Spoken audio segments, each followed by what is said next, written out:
Welcome to season 10 of the Parenting Aces podcast. I'm your host, Lisa Stone.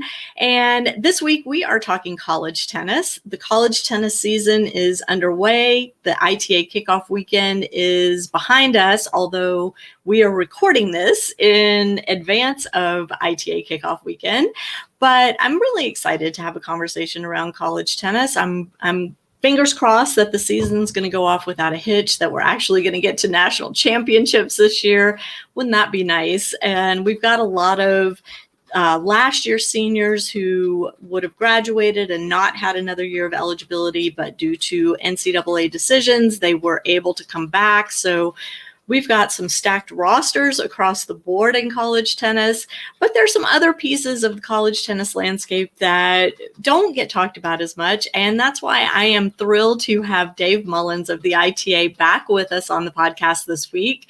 Dave's going to talk about not only the upcoming college tennis season, but also the Tennis for America program that he has been instrumental in developing and implementing and working on, and the fact that applications are open now for next year. And as y'all know, if you've been following our podcast, we had one of the Tennis for America scholar athletes join us last year and talk about her experience with Tennis for America. So that was really fun, and I'll put a link to that in the show notes in case you missed it. But let's talk about what's going on upcoming with Tennis for America. And for that, I am adding Dave Mullins to the broadcast here. Dave, thanks so much for joining us. It's always great to be on with you, Lisa. Thanks for having me and shining a light on Tennis for America. Really appreciate it. Absolutely. So for our listeners that aren't familiar with the Tennis for America program, can you kind of give us a bit of backstory, how you came up with the idea, why the idea decided this was something it wanted to do? Well, definitely wasn't my idea. All the credit goes to John Bridgeland, who's a former college tennis player, played at Harvard, captain of the tennis team there, worked in Bush administration, Obama administration, runs an organization now called Civic out in Washington, D.C., just an incredibly accomplished man and still has much great stuff to do in the world. But he won our Meritorious Award in 2015, I believe, and in his acceptance speech at our ITA convention, he kind of posed the idea to everybody in the room, including our board of directors and CEO, as to what a year of service program could look like for NCAA student athletes, and specifically charged the ITA and college tennis to get that started, to pilot this project. That you've got these student athletes coming out of these institutions every year with an incredible amount of experience beyond just being in the classroom and learning from professors and their classmates. They've been obviously traveling around the country, competing. They've learned from their teammates. They've learned from their coaches, their athletic trainers, nutritionists, strength and conditioning coaches, whatever it is. They've had a very well-rounded experience. And obviously young people throughout the country, regardless of their background, really look up to these student athletes. They want to be in their shoes one day. They want to be, the quarterback or the point guard or the tennis player at whatever their favorite university is. And so this really resonated with our board of directors, but the ITA just wasn't in a position at the time to tackle it. So when I came on board last year in 2019, whenever that was last year, I'm losing track of the days. And I know. But it's 2021 now. Yeah, I know. August 2019 is when I started, but even throughout the interview process, it was very clear that whoever the ITA hired for my current position, this would be a project that they'd be tackling, and that came up a lot in the interview, and what our thoughts were around it and how we'd execute on that. So really in August 2019, I got to work on it. We successfully applied for AmeriCorps Vista funding. So the federal government funds these Vistas, Volunteers in Service to America. So we call our Vistas Tennis for America Vista Fellows.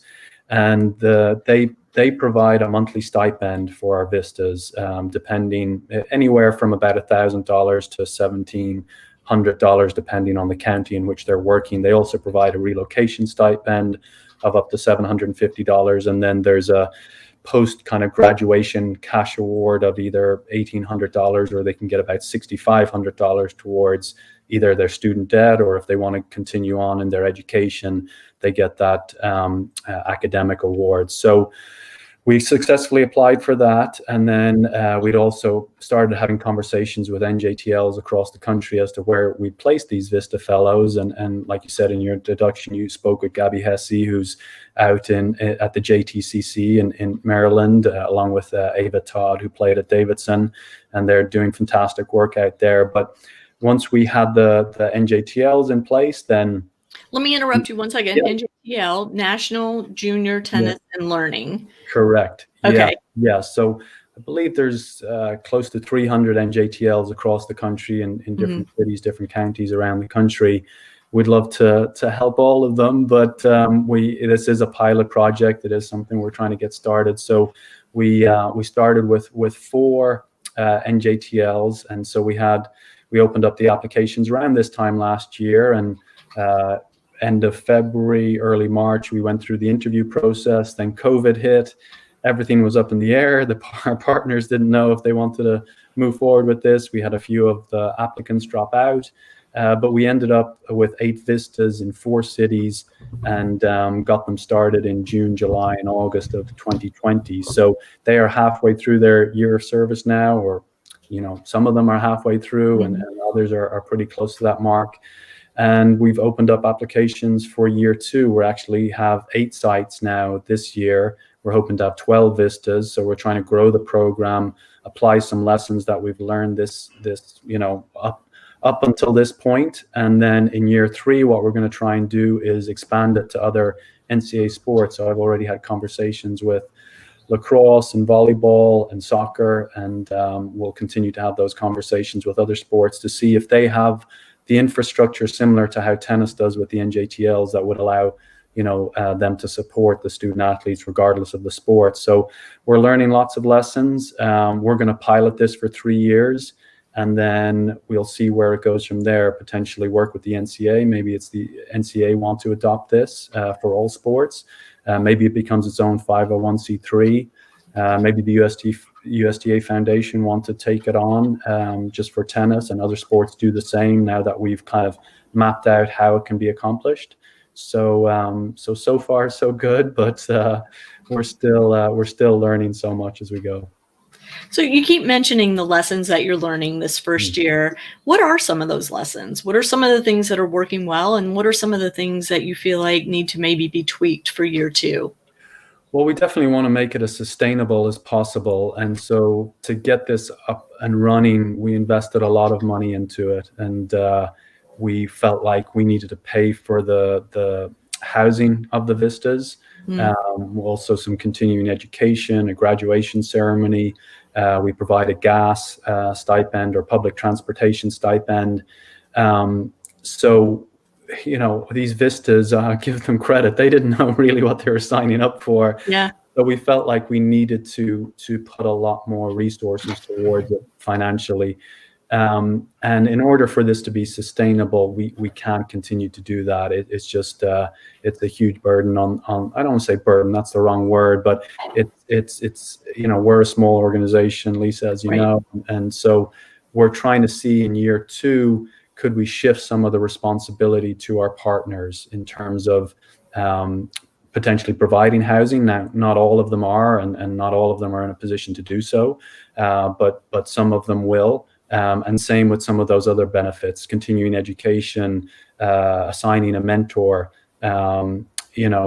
other benefits that they can offer. Like at the end of this month, we're doing a LinkedIn workshop for our Vistas. So now as they're getting prepared to finish their year of service, because it's sneaking up on us, how are we helping them transition into the next phase of their life? So we're trying to see if we can take a step back a little bit and have our partners take more of a leading role in that. And how does that change the experience? Does it lessen the experience? Does it make it more?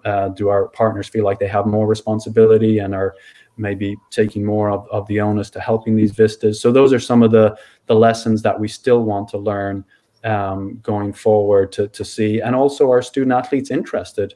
in this program. I mean, we had approximately 20 or so applicants last year, which is not as many as we would have liked. Now, COVID may have played a role in that, the uncertainty as to what the program was all about, but the quality of the applicants, Lisa, was just outstanding. I mean, our vistas are just off the charts and are going to go on to do great things in this world. So, and same this year, we've opened up the applications. We have 4 as of today. And again, you look at their resumes and their cover letters, and you're so impressed with how these young individuals are, thinking about their place in the world and their future, and how they want to give back, because tennis has given them so much. Right. One of the things that ITA has done in recent years is really make a push to involve alums of college tennis, right? To reach out to alumni, to engage them in an alumni tennis network through the ITA, to have the alums have the ability to post jobs maybe for their companies, to get their companies involved, and hiring former college tennis players to come on board and work. Do you foresee the alumni network kind of working in partnership with Tennis for America and maybe filling some of those gaps that you just mentioned, like housing and funding and job opportunities and all of those things? Yeah, definitely. There's some intersection there for sure, just in terms of our alumni, as they learn more about this program, reaching out in cities that we're not currently in, asking if we're going to go into that city and how could they help, whether that's from a mentoring perspective, whether it's getting our vistas settled, just having somebody to maybe go over and get a home cooked meal with or something like that. And then also their progression out of their year of service into the workforce. So definitely there's a lot of crossover there, and we're still trying to build that alumni community, and Corey Pegram in our office has just done a tremendous job with that. But there's still a lot of growth there. But yes, we're leaning on our alumni network also for applications, because Lisa, it's not just those that are graduating this May or June. It might be individuals who have been out of, in the workforce the last couple of years. Maybe they hate their current position and they want to change a pace and they want to get Or maybe they've lost their job because of COVID. I mean, there you there are go. a lot of people out of work, especially recent college grads. Yeah. So we've had applications come through our alumni network, actually, that have checked the job board and have seen this opportunity come through with our emails and flyers, and so there's definitely a lot of interconnection there that we hope to continue to take advantage of. Does a person, an applicant, have to have played 4 years of college tennis in order to be considered? No, it's a good question. That's the thing. We want to leave some flexibility there. We understand things come up, and sometimes, and I don't want to say sometimes, a lot of cases, players aren't on tennis scholarships. And they may have had to prioritize other things. They may have had to get a part-time job. They may have, their study programs, whatever it is they're pursuing, may have just, had to dominate the majority of their time and unable to play tennis. But if we don't have, okay, you've had to have played at least 1 year or anything like that, we'll take it on a case-by-case basis. But we do want some connection with college tennis, with a college team, understanding that connection within the community, and how, again, how do we partner some of our NJTLs with college campuses. And again, there's a lot of synergies that can be created there, and we're hoping our vistas are able to execute on that. What if it's a club tennis player? Would they be eligible to apply? Yes, they are. We opened it up to club players. We also opened it up to PTM graduates as well, who may not have played on a college tennis team. Really, any people in that space whatsoever. We're not, ultimately, we're trying to pilot something for all NCAA student athletes, not just tennis. But if we can get the right candidates, the right individuals who have a passion for giving back to not only tennis but to their country as well, we're absolutely going to consider their applications. I'm thinking about some of the players who maybe went to college for a year or two and decided to turn pro. Tennis kind of shut down over the last several months, and they haven't had the opportunities to to play professional tennis and earn a living that way, maybe those are, some good candidates as we move forward through this COVID period, at least, giving them an opportunity to give back to the sport. Because I know, like, one of the things I hear a lot is, and I'm sure you hear it too, Dave, I know you hear it, is how do we get our professional tennis players more engaged in college tennis, more engaged in junior tennis, more engaged in giving back to their local communities and really growing the sport from all those different angles? Yeah, it's a problem all over the world, Lisa. I mean, just as you know, I was back in Ireland for 3 years and was always encouraging kind of my generation of players to get more involved. I mean, it's easy to sit on the sidelines, right, and complain about your federation or your national governing body or this or that, and why was this decision made? And I think it's important, that we're not relying on the same people all the time to volunteer their time and their energies. And I know they do that willingly, but we also have to have the next generation of Yes. I guess tennis volunteers come through, and that we have that people in their 30s and their 40s are getting involved, and maybe just learning what the process is, what the governance structures are, and being involved for many years to come. But I think the professional players have a role to play in that as well. I think what happens sometimes, Lisa, is tennis players get so burnt out on the sport. I think it's different. I don't know if it's different, but I think there's two things, right? There's the burnout factor where they've just played so much since the age of 5 or 6 or whatever it is. They just want a complete break from it. They want to get away and do something else. But I think the other thing that hurts tennis is that you can play the sport for life. And I think what I noticed back in Ireland, that a lot of other sports, whether it's our national sports of Gaelic football or hurling or rugby or soccer, you get to a certain age, you can't play those sports anymore. But you want to stay involved in the sport, and that encourages you to volunteer. So you see a lot of former players giving back because it's their only way to stay engaged with the sport.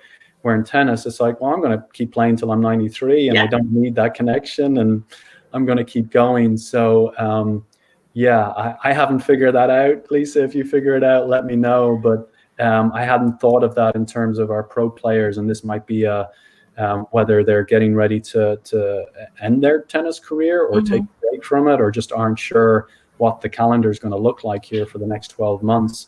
I think that's a great idea because, the sooner we can get them involved on the other side of tennis and have them understand there is a much bigger picture there. It's not just about picking up points and maybe a bit of prize money. There's a whole infrastructure that allows that to happen. And I think sometimes players take that for granted. I know I did as a player. You just expect these tournaments to go ahead with very little understanding of the months of planning and the investment that goes into pulling off a 15 or a 25K. Right. Sometimes as a player, I thought, you just snap your fingers and it's going to always be this week on the calendar. And if it's not, I'm going to be really upset about that. Yeah.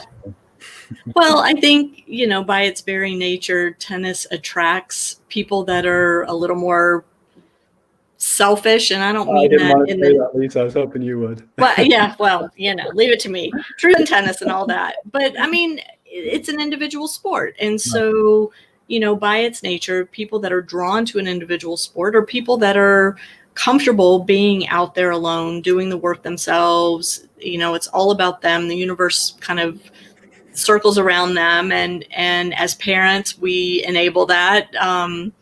Not always in a positive way, and coaches enable that as well. And so it makes sense that it might not necessarily occur to a player that, hey, there's this whole other side of the industry that allows me to play this sport. And maybe once I reach a certain level, it's time to start giving back to that so it's available to those players coming up behind me. And, I just think we haven't done a great job as an industry to educate the players that are currently involved in what they should be doing to give back. And we're starting, I think last summer, we really started to see some of the players engage, use their platforms in a positive way due to the political situation that was going on, and especially in this country. But we saw players around the world engage in what was going on here in the States, which was really, for me, I was really proud of our sport that our athletes were stepping up and speaking out and doing so with a lot of passion. And, we haven't had a lot of that in tennis over the years. So we'll see. I think, Tennis for America could be a great platform for that, and engaging these athletes and helping them understand why they need to give back, and helping them inspire the players coming up behind them to also engage in their local communities, because we all benefit, right? Mm-hmm. We all benefit if we get our local communities behind us, behind the players, behind the teams, behind the sport itself. And, it's a win-win. So. Mm-hmm. Oh, I couldn't agree more. And I think sometimes the student athletes underestimate just how big an influence they can have. It's especially if you're coming from maybe, I coach at the University of Oklahoma. So maybe if you're coming from a bigger city, maybe you're coming from, LA or somewhere, or a different country, and you don't necessarily understand just how big a deal it is to be a student athlete at the University of Oklahoma for all those kids around that community, from Norman, Oklahoma, up to Oklahoma City, up to Edmond. Those kids grow up, huge, University of Oklahoma fans, dreaming of being a student athlete at that institution, and look up to these student athletes like they're gods. Yeah, and even sure. it might be the number 7 player on the tennis team. They don't necessarily understand just how much influence and how much impact they can have on their communities. So I think that's something that we all need to do a better job of, and try and just for college tennis, but for tennis in general. So yeah, absolutely.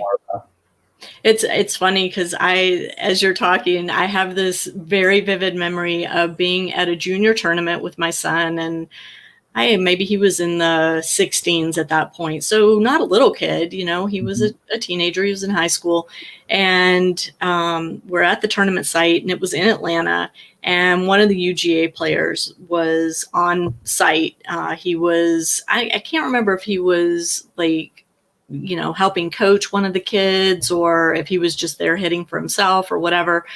But my son saw him, and this player knew my son from having gone to camp at Georgia, and, called him by name and put his arm around him and walked and talked with him and chatted about, what was going on in his life. And you would think my son had just met the biggest rock star on the planet, right? And it was just such a cool thing for me to watch as a parent. Like, my son idolized this kid, and this kid was only, 4 or 5 years older than him, but it was really a cool thing to see. And I think you're absolutely right. The student athletes don't understand the influence they have, and helping them kind of grasp that, I think, is one of the things that the ITA is trying to do with programs like Tennis for America. So kudos to y'all for doing that. Yeah, thank you. No, it is great to see how these student athletes are using their experiences, and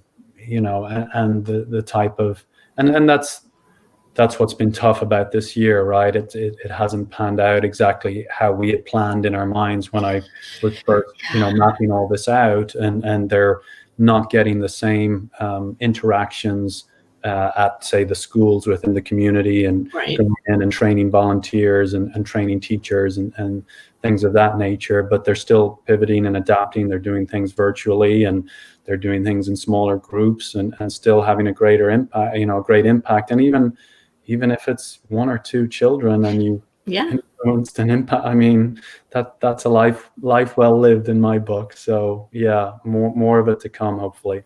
Yeah. So if people are interested in getting more information about Tennis for America and applying for this next round, how do they do that? It's www.tennisforamerica.com. They can find it on wearecollegetennis.com as well.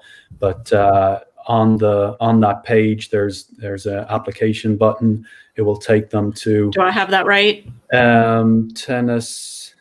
No, the 4 is spelled out FOR. Okay. Let me fix that. Well, now I'm questioning it, Lisa. Let me see. The 4 is spelled out. Okay. There we go. All right. So, there's the link. There you go. Thank you. Those of you watching the video version, the link is on your screen and you can tap it.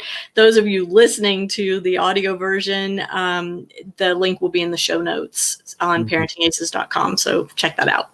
Yeah, all the details are there. The application page is there. They can see the sites that they can apply to, the benefits at each site, the job description at each place, who they'll be working for, and some other details about the organization that they've been joining. So, and if anybody has questions, they can email me at mullins@tennis.com. Ignore that one. This is the right one. Sorry. Technology. Yeah. My fingers are tapping the wrong thing here. Yeah. Just dmullins@itatennis.com and I'll be quick to respond. All right. Let me open.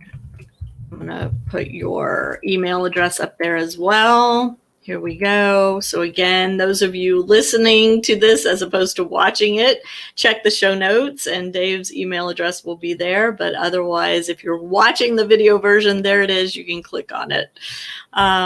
Lisa, sorry to correct again. It's dmullins@itatennis.com. Sorry. Oh my goodness. I'm like failing on every level here. We'll have to do a retake. dmullins@itatennis.com. There we go. All right. Let me fix that. There we are. All right, that's the one. All right, dmullins@itatennis.com. Again, that's the one that'll be in the show notes, the one that actually works. So reach out to Dave if you have any questions. Let's shift gears for a minute, Dave, and talk about this upcoming college tennis season. We are recording this mid-January. The ITA kickoff weekend is coming up. By the time this airs, that will be in the past, and hopefully we will be underway with our spring dual match season in Division I. And what's happening? What are you hearing? Our team's going to get to play. I mean, it's just such a crazy time. Yeah, it really is. And look, Lisa, it depends who you speak to, right? Which coach and which conference and which division. I guess we're maybe more optimistic than we were a couple of months ago. I mean, even with COVID raging all around the country, athletic departments seem eager to allow their student athletes to compete and travel and get season started. So, I mean, for the kickoff weekend, we'll see how it plays out. But we've had very few teams drop out. We did reduce the draw this year. Traditionally, we've had 15 sites of 4 teams. So we've gone down to 7 sites of 4 teams this year. So what's that, 28 teams total. We've only had, I think, 2 on the men's side, 1 on the women's side have to drop out. We did have to change the host site from Seattle, Washington to Stillwater, Oklahoma on the women's side. The men have had to switch from the city of Chicago to their facility in Champaign, Illinois. So we've had to make a few adjustments. But as I speak with Division I coaches, a lot of them are playing hidden duels this weekend and are getting ready for the kickoff weekend and excited to travel to Champaign or to Stillwater if they make it. So it looks promising. And then from there, they'll play some of them will play non-conference matches, some of them won't, and we'll get straight into conference play later that month. And somehow we might muddle our way through to a NCAA championship in May. Yeah, I'm wearing my hat, and this is my charm here. There you go. It'd be obviously tough to have to miss that 2 years in a row. But no, I mean, I think athletic departments have learned a lot here the last few months. Obviously, playing football, playing basketball, a lot of lessons have been learned. They're going above and beyond to keep their student athletes healthy. The numbers have been a lot lower. I mean, we see basketball matches getting moved, and that's going to happen with the tennis season as well. Matches are going to get canceled. They're going to get moved. But they've done an amazing job of keeping the student athletes healthy and COVID free. I'm shocked that, I mean, I think the SEC football got something like 68 of 70 games played, which I wouldn't have thought was possible last August. So maybe I'm too pessimistic. But yeah, we'll see how these next couple of months play out. And then, yeah, like I said, I spoke with a Division II coach earlier today in Florida, and she still doesn't have a schedule. Still waiting on decisions to be made. Probably won't start until March 1st. Not sure if they'll be allowed to play doubles. So there's still a lot of things to be worked out. But Division I's looking good, and we're still hoping for Division II and Division III national indoors at the end of February. We're looking for still working on a men's site for Division III indoor championships. So yeah, every day is a new day, more information coming our way, and just trying to keep up with the news cycle. What are you hearing in terms of fans being allowed at the dual matches this year? Have you heard anything about that? It's looking very unlikely. I can't imagine that there'll be many places that will allow that. I mean, maybe immediate family or one guest per player or something like that. But I think for the most part, they're not going to take any risks. And I think it's going to be very hard to get into any college tennis matches this entire semester. I mean, maybe I'm wrong. Maybe towards the end of the year, conference championships, NCAA regional rounds, maybe things will be able to be opened up by then. But I think early in the season, I mean, even as we're working through the indoor championships, I mean, it's going to be very strict, and even travel party sizes will need to be reduced, and it's just going to look differently. And we have to accept that here for the next 5 months. Well, hopefully as the vaccine continues to get rolled out, and hopefully that will happen in a different way starting next week. Maybe, things will look very different, and we'll be able to play these matches and be able to have fans in the stands. Because let's be honest, I mean, one of the huge attractions of playing college tennis is playing in front of fans and having that atmosphere of cheering and yelling and pulling for the home team and all of that. And what a shame for these student athletes to miss out on that. It really is. Yeah, it's such a big part of that experience. And I know from my days of playing at Fresno State, just the matches with the big crowds are the ones that I remember the most. And there's nothing. It's just so much fun. It's incredible. But I think the student athletes at this point and the coaches are just so eager to play. They would I think do anything to play right now, whatever restrictions they have to put in place just to get these matches. I mean, a lot of them haven't played since last March. Right. Haven't done anything. They've been off the entire fall. I mean, so I think they're so eager to play and so excited to play that even if there's not fans in the stands, I think they'll take that for the next few months. But hopefully we can get right back to that and even build from there this time next year. What are you hearing about technology so that fans can follow their favorite teams from the safety of their computer or phone or whatever? Yeah, it's actually something we're working on, Lisa, for our website as we're building out our technology and our infrastructure. So we're looking, and hopefully by the end of the month, we have this where college coaches will be able to send in either their entire schedule for the spring, or just kind of take it week by week. And so we will, on a daily basis or a weekly basis, you'll be able to go in and see, say, February 1st, whatever, UCLA versus University of Georgia, 7 p.m. Here's the link to the live scoring. Here's the link to the live streaming. So that's in the works. It'll happen at some point this semester, but we're really hoping we can collate all that information, and it'll take some time for our coaches to also buy in and recognize that we're doing that. And as they see that, it'll be like, oh, okay, we'll start adding our schedule to that and our live streaming links. But the technology costs are coming down for streaming, and there's more options coming online, and I think coaches are again trying to be creative in that space. Obviously PlaySite, there is a link on our website I can send to you for the show notes, Lisa, that lists all the programs of PlaySite, so they can see live matches. But really, if you go to pretty much any college page, you will see, if you go to again, USC women's tennis, in their tabs, you will see probably a resources tab or something along those lines, which will have links to their live scoring and live streaming.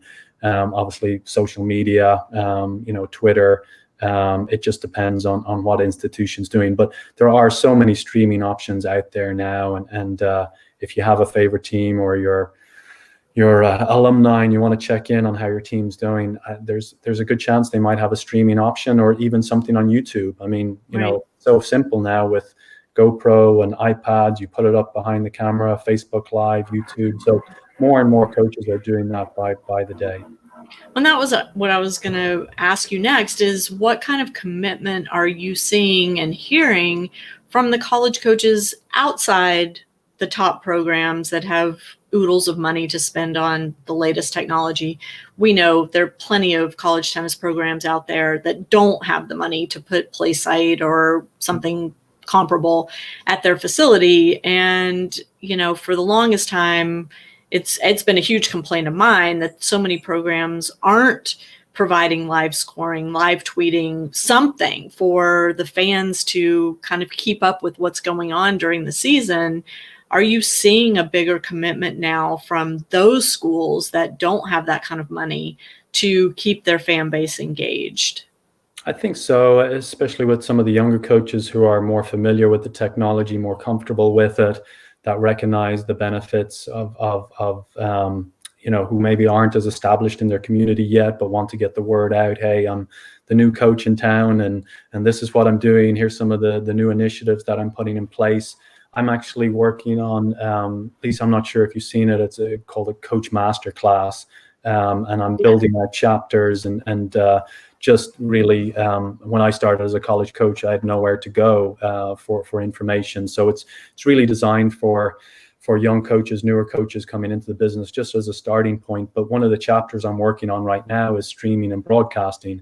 So I'm going to have interviews with coaches around how they've gone about getting their matches either streamed or televised. I have an interview next week with the coaches at UT Chattanooga, Chuck Merzbacher and Chad Camper, who showcased one of their fall events on ESPNU.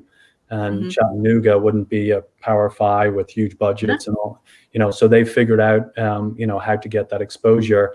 So, and I'm also going to provide kind of a toolkit of resources, links to cameras, links to, live streaming options beyond PlaySite. PlaySite's great. But it's expensive, and right. not everybody can afford it by any means. But there are so many more options coming online now. You've got Track Tennis, you've got Live Ustream. There's others out there, and there's going to be so many more coming on. So in the next few years, there's going to be very few excuses for coaches not to have these things online, because the costs have just come down dramatically. It's just then, are they able to get the help? Because they don't want to be fiddling with cameras, 5 minutes before a match or during a match.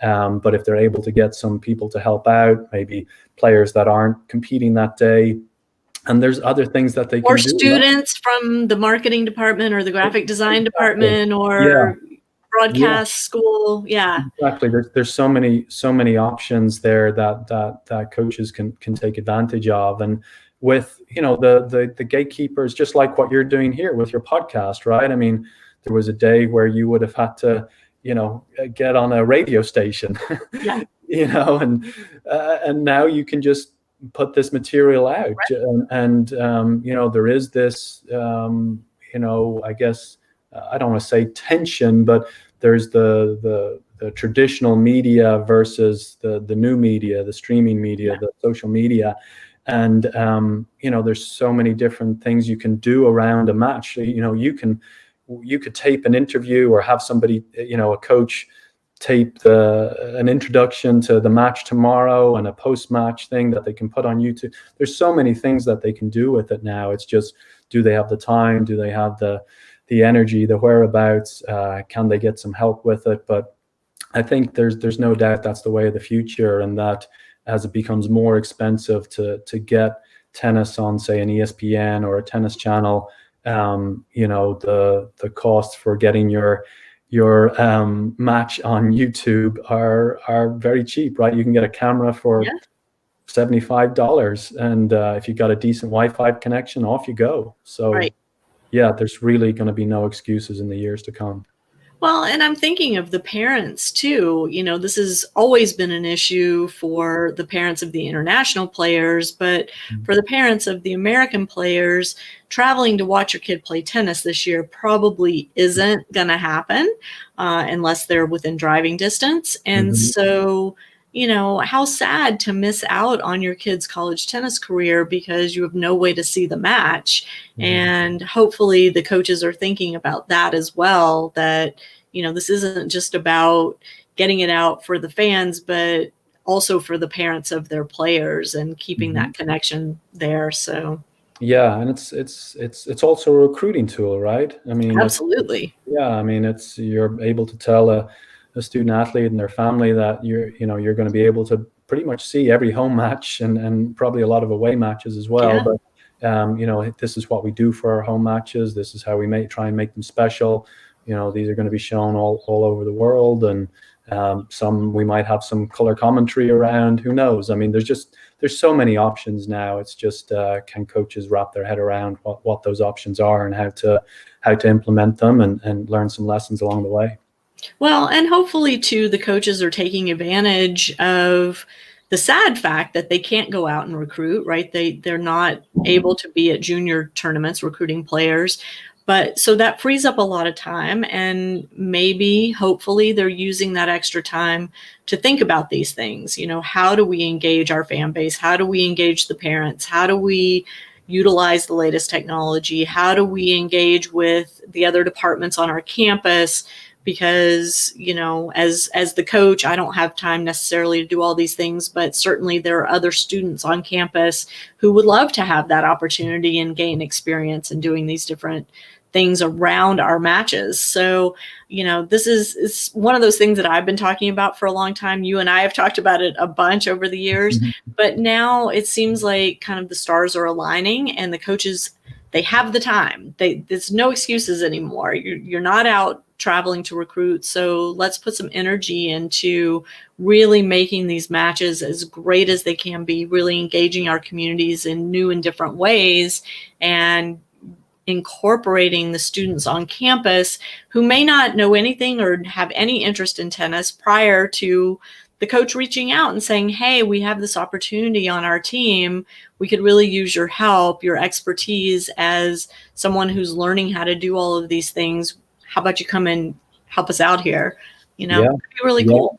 It would be. And I think students would hop at that opportunity and be able to put that on their resume and grow and get some practical experience out in the field, especially if they have an interest in sports and sports broadcasting. So those resources are there. It's just coaches need to take advantage of them. So sorry, absolutely. I need to get some water. No, go ahead. I know it's dry here too today. I've got my water sitting next to me.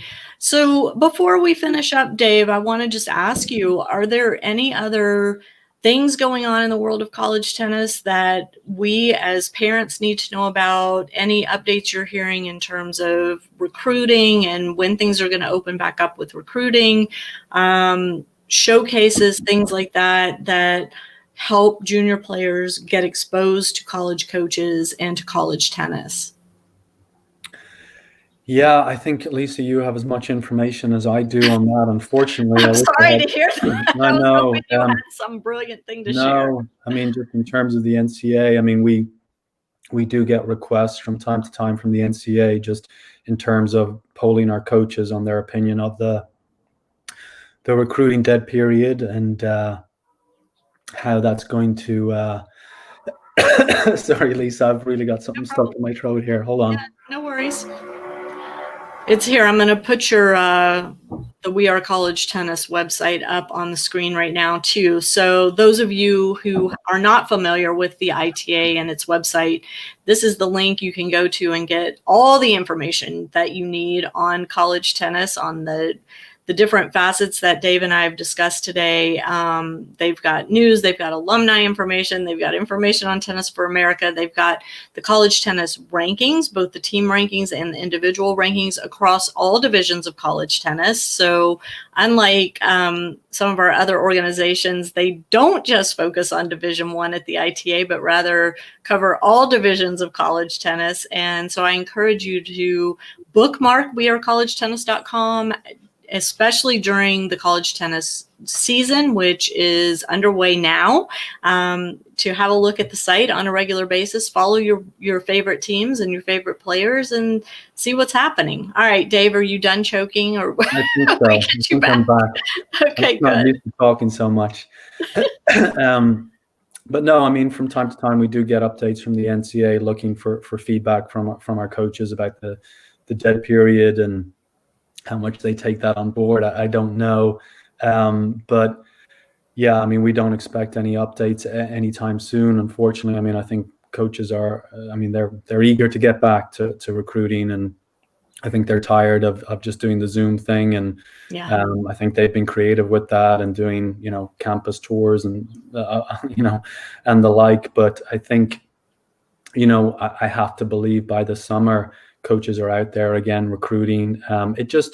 I think one of the considerations is budgetarily. A lot of budgets have been cut. Recruiting budgets will often be, I don't want to say the first to be cut, but one of the first line items to be reduced. As athletic directors are thinking about it, I spoke to somebody, kind of my counterpart at the soccer association, United Soccer, and he felt like going forward, a lot of their recruiting would be done kind of online and watching games, streamed or on demand or whatever it is, and that coaches would be sitting at home a lot more doing recruiting. Now, I haven't heard the same in tennis, but I think as, again, people become more familiar with these technologies, as cameras are placed on, major tennis facilities around the country, it may just become part of the recruiting process moving forward, and players may not know that coaches are watching them, on court 5 in the middle, in Mobile, Alabama. There might be 15 coaches watching them. I don't know exactly how it's going to play out, but it's a tough time for, I think, sophomores, juniors, seniors going through the recruiting process. My son's a sophomore now and wants to go down that road in soccer, and there's not going to be as many opportunities to showcase your talents, and there's not probably going to be as many scholarship dollars, unfortunately. So I'm saddened by that, obviously, but really don't know how it's going to play out. It's going to be different, Lisa. I just don't know how different, and how much coaches are forced to be at home. But maybe that forces them to recruit more locally, and maybe it forces them out into their own communities within, say, a 3-hour radius or something like that, and they know they're going to have to recruit closer to home, and maybe spend more time understanding those players' games and their potential and their backgrounds, whereas before maybe they would have been somewhere else in the country or the world that same weekend. So it could end up being beneficial for American tennis, say, but time will tell.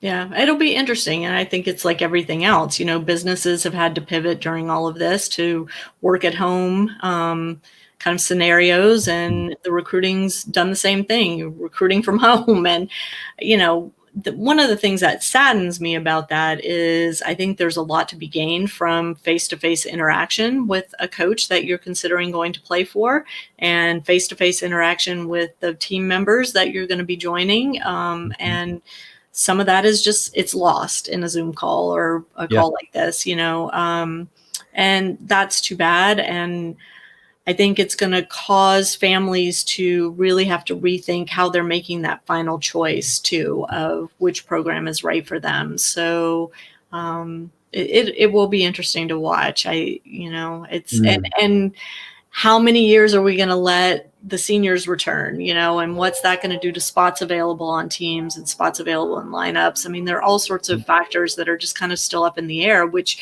when this started in March of 2020, we thought, we're going to be down for a few weeks and then we'll be back up and all good. And here we are almost a year later. It's just nuts. Yeah, no, it is. And obviously we don't know there's so many things to come. I mean, what is the future of college athletics in general? What are the future of universities? Our university is going to start closing their doors as more people move to kind of online schooling and the costs just become too prohibitive. There's so many considerations, name, image, likeness. How is that going to impact the non-revenue sports? There's just so many things, Lisa, that keep me up at night. But it's exciting too. I mean, I don't want to, kind of come off as this is all just negative. Mm-hmm. It's kind of cool to think about. We're being forced to pivot. We're being forced to get creative and find ways to continue to educate our kids, continue for our kids to have a way to showcase their athletic talents and abilities, to pursue their interests. And it's not all about being in a classroom, being on a campus, being at a tournament, having face-to-face meetings. So there's a lot of opportunity here. And I want to kind of end this on an upbeat note, because I do think there are a lot of good things coming out of it. And we're learning that some of the old ways of doing business don't have to be that way. We can kind of step things up. I think tennis as an industry has finally been forced into the 21st century in terms of technology. And, we were lagging way behind a lot of the other sports. And now it seems that, we're starting to catch up. And I'm excited by that. I think it's a good thing. And, my hope is that we will get more kids involved in college tennis, that we'll get more former college tennis players back into the sport, giving back, whether it's coaching, whether it's supporting financially, whether it's participating in Tennis for America, whether it's getting involved in the ITA's College Tennis Network. I mean, there are just so many cool things going on. So Don't let it keep you up at night, Dave. It's all good stuff. And I have faith that we're going to come out of this on, even better on the other side. Well, that makes me feel better for sure. It's, it's been a strange few months, but you're right. I mean, things, there's been plenty of crises throughout history, and somehow we continue to evolve, and somehow human beings are still on this planet, and we're still barely trying to make some progress, and progress can be slower than we'd like at times. But no, there'll be things that come out of this, and I like what you said about technology as well. I mean, as I mentioned before, around the coach master class, like 5 years ago, that wouldn't have been possible on our website, and so there's so much there that is going to continue. Those tools are continuing to come our way, and it's how do we use them for good and not evil. Well, even the podcast that you guys are doing, where you're interviewing different coaches, and y'all are publicizing those on social media, and I know they're up on your website too. But I mean, that's a cool recruiting tool for a family to use, right? Go listen to these podcasts with these college coaches, get a sense of who they are, what's important to them, what they're looking for in players, what they're looking to do with their programs, how they got involved in coaching, who their mentors have been over the years, and what they're giving back to the sport. I mean, there's a lot to learn from listening to these coaches talk and understand, kind of their journey and what led them to become college coaches in the first place. So again, it's a lot of negative going on in the world right now, but I think to focus on the positive things that have come out of this and how quickly we've seen certain areas of our sport really step up and glom onto the technology that's available and learn how to use it in different ways to keep our sport pushing forward is encouraging. Mm-hmm. Yeah, it's top of our strategic plan, for the next couple of years, Lisa, just We've seen the progress that we've made with social media and with our website and what we're able to do on it, and continuing to build that infrastructure and give more tools to our coaches to run tournaments, to promote camps, to promote clinics. And like I mentioned earlier, having a place for fans to come in and be able to click on a live streaming link or a live scoring link for their match of the week or favorite team. Yeah, all these things they are exciting, and hopefully they help continue to make college tennis relevant in the eyes of athletic directors and presidents and community supporters in these college towns all across this country. Yeah, absolutely. Well, Dave Mullins of the ITA, thank you so much for joining us once again on the podcast. It's been a pleasure. It's nice to see your face always, and lovely to hear that Irish brogue accent. I just love it. So thank you for taking the time out. I know it's a crazy busy time for you guys, and wish you all the best with Tennis for America with the upcoming season. Please, please, please, that it goes off without a hitch and everybody stays healthy through it. And hope to see you in an event live and in person, maybe in the next few months. Maybe that would be great, Lisa. Thanks for all your support of college tennis and again, putting a light on some of the things that we're doing. And yeah, always a pleasure to be on with you. So yeah, if we maybe we'll be out in Orlando in May. Let's hope for that. Yeah, that'd be great. Thanks, Dave. And to my listeners, thank you so much for tuning in. Thank you to the Tennis Channel for bringing us into the Tennis Channel Podcast Network. We're so thrilled to be part of that. And we'll catch you next time on Parenting Aces.